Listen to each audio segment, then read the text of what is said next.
This is the site of 43,000 passionate fans packed inside Fenerbahçe's famous football stadium. Not unusual in itself, until you notice that there are no men here. A pitch invasion during a previous match resulted in the club being required to play behind closed doors, until the Turkish football authorities agreed to allow women and children under 12 to attend for free. On a hooligan-free night, there was no shortage of passion.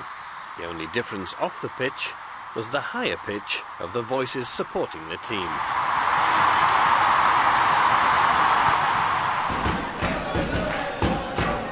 In stark contrast, just a couple of hundred fans turned out a few days earlier to see the Turkish national team take on Spain in a UEFA European Championship qualifier. Entry was free and men were allowed to attend. The difference, this was a women's football match. If this were the men's team playing Spain here right now, there would be riots. But we have to be realistic. These things change with time and are related to the demographics, social demographics of the country.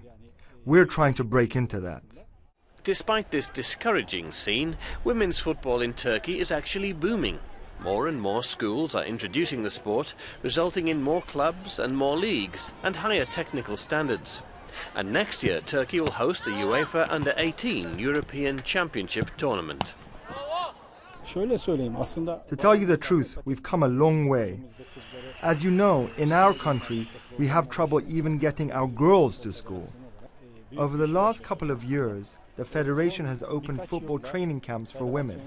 And by introducing the game at schools, with the help of the Education Ministry, we've increased our player pool for coming years. Football is football. It doesn't change. Women do, of course, have a different way of looking at things.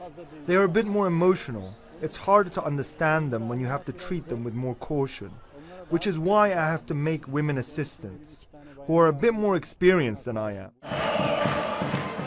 Making it all work on the pitch proved even more challenging, as Turkey came up against a talented Spanish side tipped as one of the tournament favourites. When Turkey eventually scored with a long-range shot, it took both our cameraman and the Spanish goalkeeper by surprise. You'll just have to take my word that it was the most spectacular goal of the game. Unfortunately, it was Turkey's only goal, while Spain took advantage of a series of defensive mistakes to reach a haul of 10 goals. The pain of battle, and there was plenty of that, was nothing compared to the pain of defeat. And despite the disappointment, the team captain remains a role model for thousands of Turkish girls. I got started in the neighborhood, so I started with street football. Because when I was little, I didn't have female friends, and I had guy friends, and I grew up playing with them, which turned out to be a great advantage. The first problem is the family. They say, why is a girl playing football? Because football is seen as men's football. But first and foremost, it's women doing sports. There's no men or women. Families need to be more supportive. When it comes to female children, they always say, the girl should stay at home, do the dishes, do the laundry. But I guess I'm a good example, because my family was supportive.